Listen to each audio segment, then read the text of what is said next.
बिस्मिल्लाहिर्रहमानिर्रहीम। अस्सलाम वालेकुम। मैं हूं मोहम्मद ज़मीर और मेरे साथ मौजूद हैं सिद्दीक जान साहब। उनसे जानने की कोशिश करेंगे कि लॉन्ग मार्च जो है इमरान खान साहब की जानिब से जो अनाउंसमेंट की गई थी 25 मई की, अब चंद घंटे उसमें बाकी हैं, लेकिन आपने देखा कि रात भर से तहरीक इंसाफ के कारकुनान के ख़िलाफ़ मुल्क भर में जिस तरीके से क्रैक डाउन किया जा रहा था पाकिस्तान में, आपने देखा सारी सूरत हाल। लेकिन इमरान खान साहब ने शरीफ ख़ानदान का जो सुख है वो किस तरीके से जो चैन है वो उनका बर्बाद कर दिया है। एक इजलास हुआ है, उसकी अंदरूनी कहानी सिद्दीक जान से जानने की कोशिश करेंगे।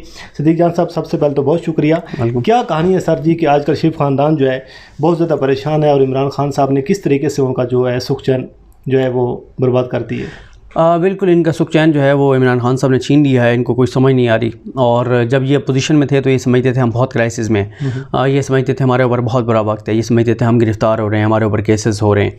और इनको जब ये इक़्तिदार में आए तो ऐसे लगा कि बस अब तो, और ज़ाहिर है फिर NRO 2 दिया गया, और ये तो सुप्रीम कोर्ट हुक्म जारी ना करती तो NRO 2 तो मिल चुका था इनको, वो एग्जीक्यूट हो रहा था बड़ी तेज़ी के साथ, और शुक्र अल्हम्दुलिल्लाह कि सुप्रीम कोर्ट ने उसको ऊपर एक्शन लिया। तो ये बहुत ऊंची हवाओं में थे, और ये बहुत ऊंची हवाओं में थे, और इन्होंने आके जिस तरह से जो है वो NRO 2 पे अमल दरामद शुरू किया, ECL से नाम निकालने शुरू किए, पासपोर्ट एक सदायत मुजरिम को जारी किया, मरीम का पासपोर्ट वापस लेने के लिए इक़दाम किए, हमजा शहबाज और शहबाज शरीफ के केसेस ख़त्म करवाने के लिए इक़दाम किए, प्रोसिक्यूटर्स बदले, नैब कवानीन में तब्दीलियाँ, चेयरमैन नैब की तब्दीली, बहुत सारे ट्रांसफ़र, पोस्टिंग, सारी चीज़ें। तो ये बड़ी तेज़ी से इस तरफ जा रहे थे। लेकिन फिर उसके बाद आपने देखा एक के बाद एक ऐसा सुप्रीम कोर्ट से, हाई कोर्ट से फ़ैसले आए, पंजाब हुकूमत भी चली गई हाथ से, यहाँ भी बड़े कमज़ोर हो गए, मुनर्रिफ अरकान भी फ़ारिग हो गए, यहाँ वाले 20 लोटे भी बेवक़्त हो गए। तो इनके वाकई इनका सुकून और चैन तो बर्बाद हो गए।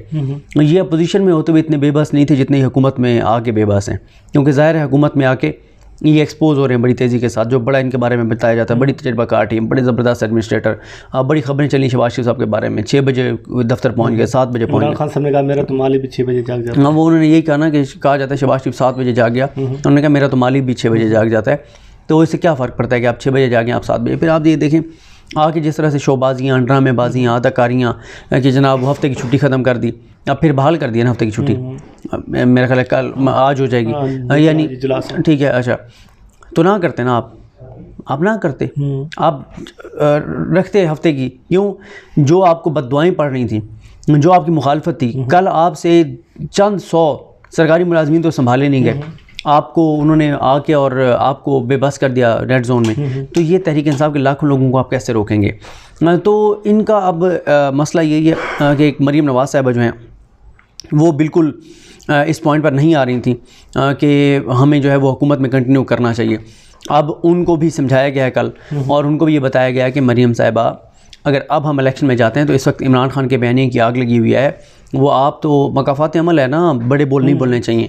ये तो बोलती थी इमरान खान के बारे में कि खान साहब औकात क्या है, और आप अवाम में जाएंगे तो हेलमेट पहन के जाना पड़ेगा। अब जाए ना, कल वो तो वहाँ पेशावर गया हुआ था बाज़ार में, आप तो ऐसे बाज़ार में निकल के देखें ज़रा। इमरान खान के तो जो लोग हैं, सरताज गुल देख लें, बाकी लोग देख लें, बगैर प्रोटोकॉल के, बिल्कुल वो तो फील्ड में है इस वक्त, ठीक है। तो आप ज़रा निकल के देखें, आप चलें, खुद ना निकलें।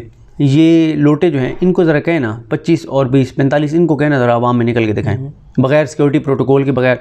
यहाँ पर तो इनको सिंध उसमें बड़ी सिक्योरिटी दी हुई थी ना, इस्लामाबाद में भी ये मैरिड जैसे होटल में नहीं जा सकते, तो इन्होंने आवाम में कहाँ जाना है? आवाम में कैसे जा सकते हैं, लोगों में कैसे जा सकते हैं? मुमकिन नहीं है। बहुत से तहरीक इंसाफ के लोग जो वो बताते हैं कि सूरत हाल पहले हल्कों में क्या थी, अब क्या थी, और ये भी सूरत हाल है कि इन्हीं मुनर्रिफ अरकान जो हैं, जो लोटे हैं, इनसे अगर आप जाके पूछें, जिनके साथ अगर आपका तल्लुक हो, ये आपको बताते हैं कि बहुत हमने बड़ी गलती की, बहुत बड़ा ब्लंडर हुआ है। एक PTI के MP हैं अभी भी, वो ये कहते हैं कि इमरान खान साहब के ख़िलाफ़ अदम एतमाद आने से 2 माह पहले जो है हमें कहा गया, मतलब हल्के में जो लोग होते हैं आपके, जो आपके मेन सपोर्टर होते हैं, चीफ सपोर्टर्स होते हैं, उन्होंने कहा कि जी अगला इलेक्शन आपने PTI के टिकट पे नहीं लड़ना, बहुत हालात ख़राब हैं। तो ये जो इजलास हुआ है जो उसकी, लेकिन मैं इस बात को थोड़ा सा कंप्लीट कर लूँ। वो कहते हैं कि बिल्कुल ना लड़ना, इनके टिकट पे बड़ा नुकसान हो जाएगा। वो कहते हैं कि जैसे इमरान खान वज़ारत उज़्मा से हटे और जो माहौल बना, अब वही लोग आगे कहते हैं कि ख्याल करना, ये टिकट ना हाथ से जाने देना तहरीक इंसाफ का, ठीक है। इस वक्त तो तहरीक इंसाफ का जो टिकट है वो जीत का चेक है। तो बाकी जो आपने इजलास की बात की, इजलास में यही डिस्कस हुआ कि बेबस हैं, कोई समझ नहीं आती, हर आर्गूमेंट में काउंटर आर्गूमेंट था। नवाज शरीफ साहब बड़े बरहम थे, बड़े नाराज़ थे, वो बड़े अफसरदा हैं, बड़े गमज़दा हैं, कुछ भी नहीं उनको मिला। और वो पहले मुझे क्यों निकाला से वो आप कहते हैं मुझे क्या मिला, बेटा भतीजा जो ये भी कुछ खबरें आ रही हैं कि नवाज शरीफ कह रहे हैं कि मेरे साथ भी हाथ हो गए। बिल्कुल, ये मैंने इसके ऊपर किया कि नवाज शरीफ कहते हैं कि मेरे साथ हाथ हो गए, धोखा हो गया मेरे साथ, मुझे फिर इस्तेमाल कर लिया गया, मैं ट्रैप हो गया था। अब वो कहते हैं कि देखिए मुझे कहा गया है कि मेरे केसेस ख़त्म होंगे, मुझे कहा गया आप पाकिस्तान आएंगे, आपका बड़ा इस्तकबाल होगा, आपको बड़ी खुल के आप हुकूमत करेंगे। खुल के हुकूमत से क्या मुराद है? अपने केसेस ख़त्म करेंगे। हर चीज़ तो को स्टॉप लग गया और ये वापस खुद नहीं आ पा रहे, इसहाक डार नहीं आ पा रहे, नवाज शरीफ के बेटे नहीं आ पा रहे, मरीम नवाज बाहर नहीं जा पा रही, शहबाज शरीफ और हमजा शहबाज 2.5 घंटे वहाँ पर लास्ट हेयरिंग पे भी स्पेशल कोर्ट में बैठ रहे हैं। फ़र्द जुर्म उन पे आयद हो जाएगी इसी महीने के अंदर अंदर। इस सारी सूरत हाल में शरीफ ख़ानदान अब जब बैठ के जमा तफरीक कर रहा है तो उनको समझ नहीं आ रही, जो वो जमा तफरीक करते हैं कि भाई हमारे हाथ जो है वो क्या आया है। और ना सिर्फ शरीफ ख़ानदान परेशान है बल्कि तमाम स्टेक होल्डर्स परेशान हैं, इस रियासत के तमाम इदारे, तमाम स्टेक होल्डर्स, तमाम बड़े वो बहुत परेशान है। लेकिन मेरा सवाल वही है कि किसने कहा था पेप्सी 2 रुपये सस्ती कर दो, 2 रुपये सस्ती कर दो। लेकिन वो नजम सेठी ने भी कल वीडियो में ये बात की, उसने कहा है कि इमरान खान को हर शख्स ने अंडर एस्टिमेट किया और उसको ये अंदाज़ा नहीं था कि ये सारी चीज़ इस तरह जो है वो शिफ्ट हो जाएंगी। बहरहाल तो फिर मरीम नवाज़ जो बड़ी इनकलाबी बन रही थी और वोट को इज़्ज़त दो और सारी चीज़ें, तो मरीम नवाज़ का इनकलाब अब किधर गया? फिर वो नेपाल चला गया। और हालत यह है कि मरीम नवाज़ साहिबा के जो ग्लैडिएटर्स थे वो कौन थे? तलाल चौधरी साहब, दानियाल अजीज़ साहब। वैसे तलाल आजकल कहाँ पे? वो हैं ऑन रिकॉर्ड, वो आ रहे हैं, कल भी थे काशिफ अब्बासी साहब के प्रोग्राम में। और कल उन्होंने काशिफ अब्बासी साहब के प्रोग्राम में मुतालबा किया है कि इदारे जो हैं वो हमारे पीछे खड़े हों, यानी फ़ौज हमारे पीछे खड़ी हो। ये इनकी सियासी औकात है जो फ़ौज को लेटाना चाहते थे। जो ये मैं तो बहुत अरसे से कह रहा हूँ कि जो टैंकों के आगे जिन्होंने लेटना था वो टैंक चलाने वालों के बूटों में लेटे हुए हैं और इन्होंने इस वक्त ज़बानें जो हैं वो बूटों के ऊपर रखी हुई हैं। और इमरान खान ने ज़बरदस्त कहा ना कि शहबाज शरीफ इतने अच्छे बूट पॉलिश करते हैं कि शहबाज शरीफ को अपनी शक्ल जो है वो, अपना चेहरा जो है वो उन बूटों में नज़र आने लग जाता है। तो मरीम नवाज़ भी इस वक्त बूट शार्ट प्रोग्राम कर रही हैं, नवाज शरीफ भी यही कर रहे हैं, सब जो है वो बूटों में लेटे हुए हैं। इनको पता है कि अब इनकी बका जो है वो इसी में है कि फ़ौज के साथ रहें, फ़ौज के आगे लेटे रहें और जैसे फ़ौज इनको लेटाना चाहे सीधा उल्टा जैसे मर्ज़ी ये लेटेंगे, ये फ़ौज की हर बात मानेंगे। और क्योंकि इनको पता है कि अब फ़ौज ही हमें ला सकती है, अवाम के ज़रिए ये नहीं आ सकते। अच्छा सदीक जान, 2 चीज़ें हैं। नंबर 1 तो ये बताएं कि अब क्या मंजरनामा देख रहे हैं, जिस तरीके से पूरी रात क्रैकडाउन होता रहा, जिस तरीके से पुलिस ने जो है लोगों के घरों में ये दाखिल हुई है, अब इमरान खान का लॉन्ग मार्च आ रहा है, इमरान खान पेशावर से लीड करेंगे, तो जिस किस्म का अब सूरत हाल बन गई है, आप इस मंजरनामे को किस तरीके से देख रहे हैं, क्या होगा इसमें? मुझे तो अल्लाह ताला माफ़ करे सूरत हाल तसादुम की तरफ जाती हुई नज़र आ रही है। उसकी रीज़न ये है कि अगर जो है वो ये लोग निकलेंगे तो इमरान खान साहब के भी कंट्रोल में नहीं होगा ये क्राउड। और फिर ज़ाहिर है देखिए, एक होता है कि लीडर जब मौजूद होता है दरमियान में, जो लीड कर रहे होते हैं तो कारकुन उनके कहने पर चल रहे होते हैं। जिस तरह से ये लोगों को गिरफ़्तार कर रहे हैं, तो फिर जब क्राउड होता है, मॉब होता है, तो वो फिर किसी के कंट्रोल में नहीं होता, तो फिर तसादुम हो सकता है। फिर बड़ी चीज़ें जो है वो ऐसी हो सकती हैं जो खुदा न खास्ता जो है वो बड़ी तशवीशनाक भी हो, ख़तरनाक भी हो। काश कि सब सोचने वाले सोचते और पहले तो ये रजीम चेंज जिस तरह से होनी नहीं चाहिए थी, जिस तरह से इनको मुसल्लत किया गया होना नहीं चाहिए था। अब जब हो गई ये गलती, देखिए जब आपसे गलती हो जाए तो जब आपको एहसास हो जाए कि गलती हो गई तो उस गलती को सुधारना चाहिए, उसको ठीक करना चाहिए, बावजूद इसके कि आप उस गलती को ठीक साबित करने के लिए फिर गलती पे गलती करें। जैसे आप झूठ बोलते हैं तो एक झूठ को छुपाने के लिए आपको 100 झूठ बोलने पड़ते हैं। तो इसीलिए इनको यही चाहिए कि ये जो है वो मान जाएं कि गलती हो गई है और इलेक्शन में जाएं।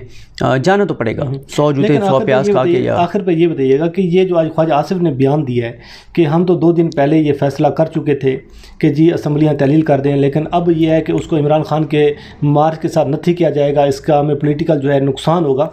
तो सवाल ये है कि अगर नून लीग ने ये फ़ैसला किया है कि उनके साथ नथी होने की वजह से उन्होंने ये डिले किया है, तो अगर इमरान खान इस्लामाबाद में आ जाते हैं तो फिर इनको असम्बलियाँ तहलील करनी पड़ जाती हैं, तो फिर क्या होगा? बिल्कुल ऐसे ही है, और ज़्यादा नुकसान होगा। और मेरा यही ख्याल है कि जितनी बड़ी तादाद में लोग निकलेंगे बड़ा इनके लिए मुश्किल होगा। और ये जो क्रैकडाउन है, गिरफ्तारियाँ, ये नहीं रोक सकेंगी। देखिए अगर तो निकलना होता सिर्फ तहरीक इंसाफ के कारकुनान ने, फिर आसान था उनको रोकना, उनको मैनेज करना।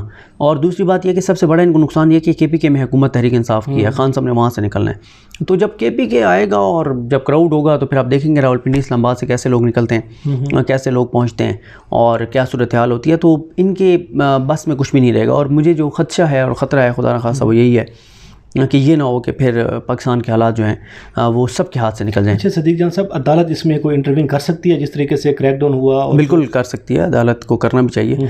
आप देखेंगे अभी सारी अदालतों से रुजू किया जाएगा और बल्कि किया जा चुका है, तो इस पर आप देखेंगे समातें होंगी, चीज़ें होंगी और काफ़ी। सदीक जान साहब बहुत बहुत शुक्रिया आपके वक्त देने का। नाज़रीन, ये कुछ तफसीलात थी कि जो अंदरूनी कहानी जो शरीफ ख़ानदान जो इस वक्त परेशान है, जो बहुत ज़्यादा इस वक्त बेचैन है और उसकी अजीब सी फ्रस्ट्रेशन आपको नज़र आ रही है, जो डिप्रेशन नज़र आ रही है। और ये बात हकीकत भी है कि नवाज शरीफ जो है वो समझ रहे हैं कि भाई मेरे साथ हाथ हो गया है और मुझे इस्तेमाल किया गया, क्योंकि अब ये है कि इमरान खान जिस तरीके से वो मूवमेंट चला रहे हैं। बहरहाल अब लॉन्ग मार्च जो है वो इस्लामाबाद एक दिन बाद पहुंच जाएगा, शुरू हो जाएगा, लेकिन देखते हैं कि सूरत हाल जो है वो क्या सामने आती है। आपको उससे आगाह करते रहेंगे। मुझे और सदीक जान साहब को दीजिए इजाज़त। अल्लाह हाफ़िज़।